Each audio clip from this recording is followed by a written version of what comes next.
மகர ராசி நேயர்கள், இந்த அதிசார குருவினால் மகர ராசிக்கு என்னென்ன நற்பலன்கள் நடக்கும்?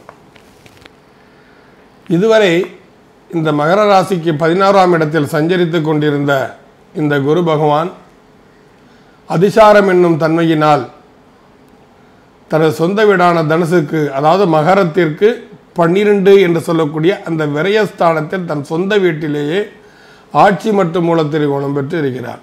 பொதுவாகவே எந்த ஒரு ஜாதகமாக இருக்கட்டும், லக்னத்துக்கு 12ல் குரு ஆட்சி பலம் பெற்றாலோ பலமாக இருந்தாலோ அவங்கள சாப்பாட்டுக்கு கஷ்டப்பட மாட்டாங்க. வேலை செய்யலை, டயத்துக்கு நல்ல சுவை அரிசுவையான சாப்பாடு வந்துடும். அவங்க எது கேட்குறாங்களோ அது கிடைக்கும் அவங்களுக்கு. அது இந்த மேச ராசிக்கு வரும், இந்த மாதிரி மேச லக்னத்துக்கு வரும், அதே மாதிரி மகர லக்னத்துக்கு இந்த மாதிரி சந்தர்ப்பங்கள் வரும். அது போன்ற நிலைமை தான் இந்த மகர ராசிக்காரங்களுக்கெல்லாம் இப்போ 12ஆம் இடத்துல அதிசார குருவின் சஞ்சாரம் என்று சொல்ல போனால் அதுதான் நடந்துகிட்டு இருக்கு. சாப்பாடுக்கு கவலை இல்லை, சாப்பிட்ட மாத்திரம் போகிறோமா, வேறு வேலை செய்ய வேணுமா, சும்மா சோம்பேறித்தனமாக உட்காந்துருந்தா யார் மதிப்பாங்க, வெறும் தண்டச்சோறுன்னு பேர் தான் வரும். சரியில்லை. ஆனால் அந்த தன்மையை உருவாக்குவதற்கு தான் அந்த மகர ராசிக்கு அதிபதியாக சனி பகவான் அங்கே ஏற்கனவே உட்கார்ந்துருக்கிறார். அது நம்ம பார்க்கணுங்க. அந்த சனி பகவான் ஏற்கனவே அந்த ராசியில் உட்கார்ந்துருக்கிறார். இன்னும் கொஞ்ச நாளைக்கு தான் குரு, அப்புறம் வைகாசி 4ஆம் தேதி மறுபடியும் ஒரு விருச்சிகத்துக்கு போயிடுவார். ஆனால் இன்னொரு 1.5 வருஷம் அங்கே தானே இருக்க போகிறார் சனி பகவான். அப்போ அவர் தன் ராசிக்கு அவர் என்றைக்குமே கெடுதல் பண்ண மாட்டாங்க. மகர ராசிக்கு 12ஆம் இடத்தில் விரயஸ்தானத்தில் மகர ராசி அதிபதி சனி அமர்ந்து இருப்பதால் மகர ராசிக்கு எந்த கெடுதலும் இல்லை. ஏன்னா 12ஆம் இடத்துல சனி உட்காந்துருக்கா, சனி மறைஞ்சிட்டாப்புல, ராசியாதிபதி மறைஞ்சினால் கெடுதல் உடையணும். அந்த கெடுதல்ங்கிற வேலைக்கு அர்த்தமே இல்லை. கெடு பலன்களை குறைப்பார். 12ஆம் இடத்தினால் ஏற்படக்கூடிய பாதகமான விளைவுகளை சனி பகவான் கட்டுப்படுத்தி அதை குறைத்து விடுவார். தனது ராசிக்கு யாருமே கெடுதல் பண்ண மாட்டாங்க. அதனால் இந்த 7 நாடு சனியை என்கிட்ட கேட்டால் மகர ராசிக்கெல்லாம் பெரிய பாதிப்புகள் வராதுன்னு தான் நான்லாம் சொல்லுவேன். ஏன்னு கேட்டால் தன்னோட வீடு இல்லையது. சனி பகவானுக்கு தன்னுடைய சொந்த வீடு மகர ராசி. அங்கே போய் அவர் 7 நாடு சனியால் பாதிப்பு எப்படி வரும்? வருவதற்கு சந்தர்ப்பங்களே இல்லை. ஆகையால் மகர ராசிக்காரர்களுக்கு 2ஆம் இடத்தை, மகர ராசிக்கு 2ஆம் இடமாக இந்த தனம் வாக்கு குடும்பஸ்தானம் என்று சொல்லக்கூடிய அந்த கும்பத்தை அந்த சனி பகவானின் பார்வை விழுவதால், தன் சொந்த வீட்டை பார்வை விழுவதால் அது அந்த ஸ்தானத்தையும் பலப்படுத்தும். மகர ராசிக்காரரின் குடும்பம் சுபிட்சமாக இருக்கும். சில நேரத்தில் சில மனக்கசப்புகள் தோன்றலாம், ஆனால் அது அந்த நிமிடமே சரியாகிவிடும். ஆனால் குடும்பத்தன்மை மேன்மை உறும்.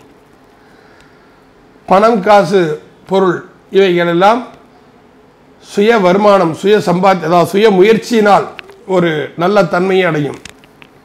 அந்த முயற்சியின் மூலம் ஒரு உன்னத நிலையை அடையக்கூடிய ஒரு தன்மை இந்த மகர ராசிக்காரர்கள் இந்த வருடம் இந்த அதிசார குருவினால் ஏற்படக்கூடிய விளைவுகளில் அவர் சந்திப்பார். அது மட்டுமா, மகர ராசிக்கு 6ஆம் இடம் என்று சொல்லக்கூடிய அந்த மிதுனம், 4ஆம் இடம் என்று சொல்லக்கூடிய அந்த மேஷம் இரண்டையுமே குரு பார்க்கிறார். அஷ்டமஸ்தானத்தை, மகர ராசிக்கு அஷ்டமஸ்தானத்தையும் அந்த குரு பகவான் பார்வை விடுது. அப்போ மகர ராசிக்கு சுகஸ்தானத்தை குரு பார்க்கறதுங்கிறது ரொம்ப அருமையான விஷயம். அந்த ராசிக்காரன் சுகம் மேன்மை உறும், அவருடைய தன்மை அதிகரிக்கும். அந்த மகர ராசிக்கு 5ல் தான் அந்த சுகஸ்தானாதிபதி உட்கார்றாப்புல. அதே சமயத்தில் அந்த மகர ராசிக்கு பாதகாதிபதி அந்த செவ்வாய் தான். 11 கூடையவன் இல்லவா, சரலக்னத்துக்கு 11 கூடையவன் பாதகாதிபதி. அந்த பாதகாதிபதி செவ்வாய் 5ஆம் இடத்துல போய் உட்கார்ந்துருக்கிறார். இப்போ அந்த மகர ராசியிலே இன்னும் கொஞ்ச நாளில் இந்த மாதமே மீனத்துக்கு புதன் போயிடுவாப்புல, சுக்கிரன் கும்பத்துக்கு போயிடுவாப்புல.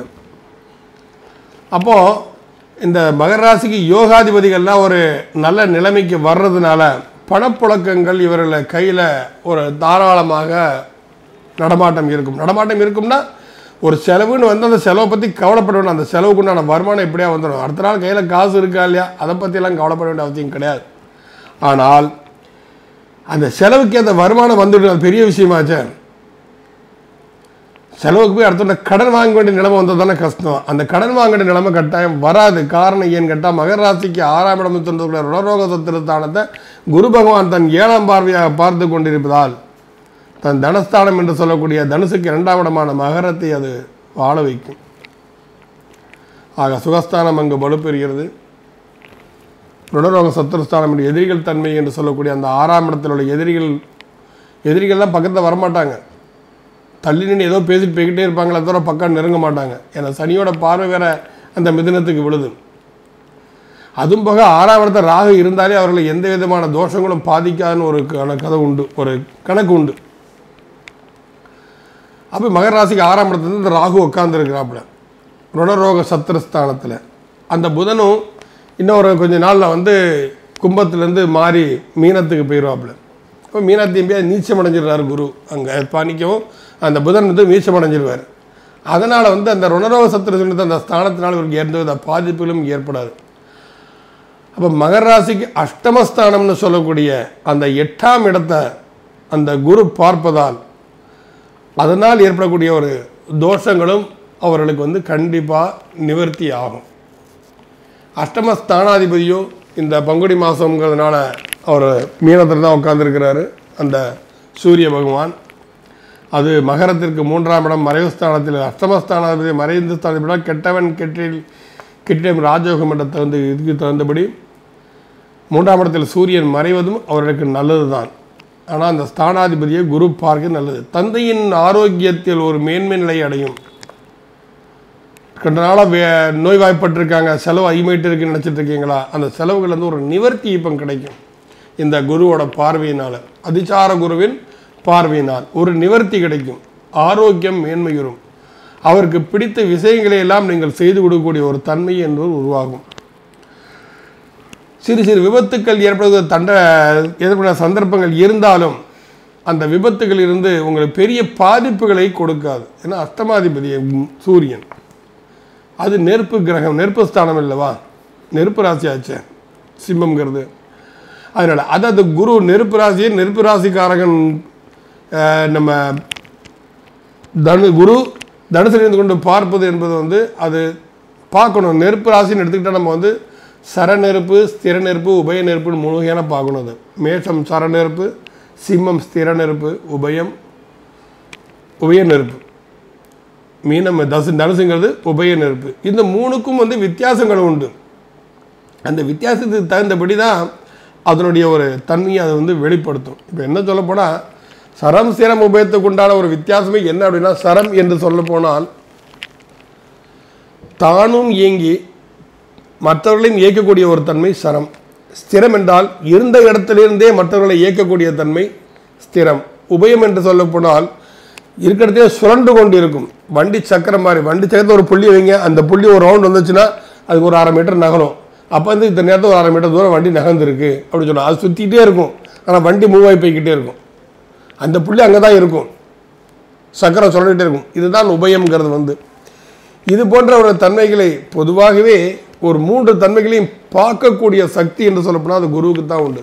ஒரு சரலக்கணத்தை சரராசியை பார்க்கும், ஒரு ஸ்திர ராசியை பார்க்கும், ஒரு உபவராசியை பார்க்கும். அதோட தன்மை இது. அதாவது இப்போ 5ஆம் பார்வையாக மேஷம் என்கிற சரராசியையும் 7ஆம் பார்வையாக உபயம் என்று சொல்லக்கூடிய மிதுனத்தையும் 9ஆம் பார்வையாக ஸ்திரம் என்று சொல்லக்கூடிய சிம்மத்தையும் இந்த குரு பார்ப்பார். குரு ஒன்றுக்கு தான் ஒரே நேரத்தில் இந்த 3 தன்மை கொண்ட ராசிகளை பார்க்கக்கூடிய ஒரு சக்தி, பவர் இந்த குருவுக்கு மட்டும்தான் இருக்குது. அப்போ இந்த அதிசாரம் பெற்ற குரு மகரத்திற்கு 12ஆம் இடத்தில் இருந்து கொண்டு மகரத்திற்கு சுகஸ்தானம் என்று சொல்லக்கூடிய மேஷத்தையும், ருணரோக சத்துருஸ்தானம் என்று சொல்லக்கூடிய மிதுனத்தையும், அஷ்டமஸ்தானம் என்று சொல்லக்கூடிய சிம்மத்தையும் பார்ப்பதால் இந்த 3 இடங்களினாலும் ஏற்படக்கூடிய பாதகங்களிலிருந்து உங்களுக்கு நிவர்த்தியை அளித்து ஒரு மேன்மையை தரக்கூடிய ஒரு செயல்களாகத்தான் இந்த அதிசார குருவினால் உங்களுக்கு இந்த மகர ராசிக்காரங்களுக்கு கிடைக்கும். இந்த மகர ராசியை சார்ந்த நேயர்கள் அனைவரும் வழிபட வேண்டிய தெய்வங்கள் என்று சொல்ல போனால் மகரம் என்றால் என்ன, அதை சமஸ்கிருதத்தில் ஹிந்தியிலும் சரி முதலையைத்தான் மகரம் என்று சொல்வார்கள்.